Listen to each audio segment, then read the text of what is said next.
Bonjour, comment vas-tu aujourd'hui? Est-ce que tu es préoccupé? J'aimerais vous parler aujourd'hui des préoccupations.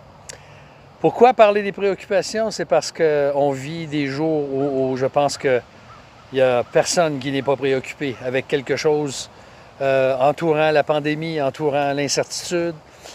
Je lisais récemment encore dans le cadre de notre cours, j'ai la joie d'animer un cours de Sam Beck sur les psaumes, sur les livres poétiques, et on est justement dans les psaumes. Et nous avions à lire cette semaine un des psaumes, le psaume 94, qui m'a touché et qui m'a rappelé cette grande vérité. L'auteur, le psaume 94, c'est un psaume vraiment où il y a beaucoup de difficultés, d'épreuves. C'est même, je dirais, un psaume quasiment de vengeance qui fait appel au Dieu des vengeances, que Dieu défende sa justice. Et au verset 17 plutôt, voici ce que l'auteur dit. « Si l'Éternel n'était pas mon secours, mon âme serait bien vide dans la demeure du silence.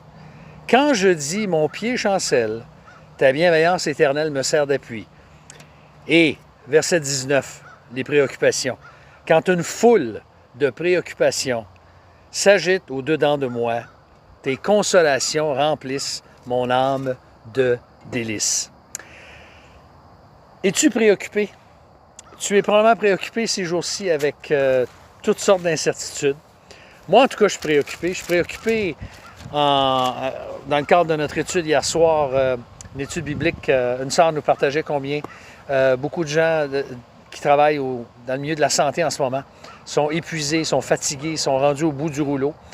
Autant les gestionnaires que les infirmières, que les médecins, que tout le personnel de soutien dans les domaines hospitaliers, dans les résidences personnes âgées. Les professeurs sont déjà fatigués, on est au mois d'octobre. Il y a beaucoup de préoccupations. On est peut-être préoccupé avec notre emploi en ce moment, avec la charge de télétravail que nous avons. On est peut-être préoccupé avec nos enfants, nos finances. Moi, je suis préoccupé personnellement avec toutes sortes de sujets, toutes sortes de soucis qui peuvent venir, autant au niveau de l'Église, au niveau de l'avenir. Est-ce qu'on va, par exemple, dans les prochains jours, est-ce qu'on va basculer dans une zone rouge, l'Outaouais, encore une fois, peut-être?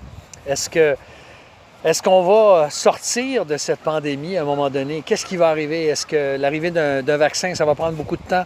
Combien de temps on va vivre cette situation anormale comme Église qui devient, je dis souvent, une nouvelle normalité? Alors, toutes ces préoccupations-là peuvent se bousculer dans mon esprit. Les préoccupations, elles peuvent te bousculer toi aussi.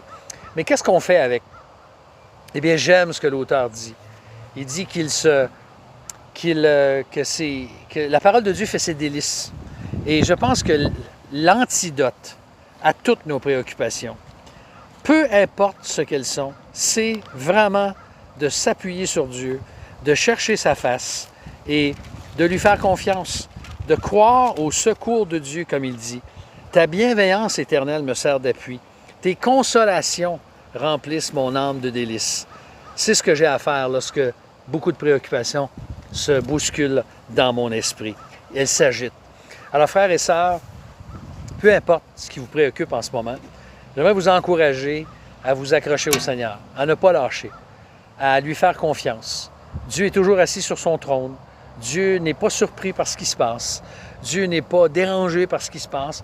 Son plan va continuer. Son Église continue à avancer malgré tout. Il continue à bâtir son Église. Alors, ne laissons pas les choses secondaires nous préoccuper au point, est-ce qu'on est pour le masque, anti-masque? Est-ce qu'on est en train de se diviser comme Église? Non, on doit laisser ça de côté et s'assurer que c'est l'Évangile qui demeure toujours au centre de nos cœurs. Alors, Seigneur, on te prie que tu puisses, dans nos préoccupations aujourd'hui, nous fortifier, nous encourager et nous rappeler que tu es notre seul secours. Au nom précieux du Seigneur Jésus-Christ. Amen. Alors, je vous souhaite une bonne fin de semaine.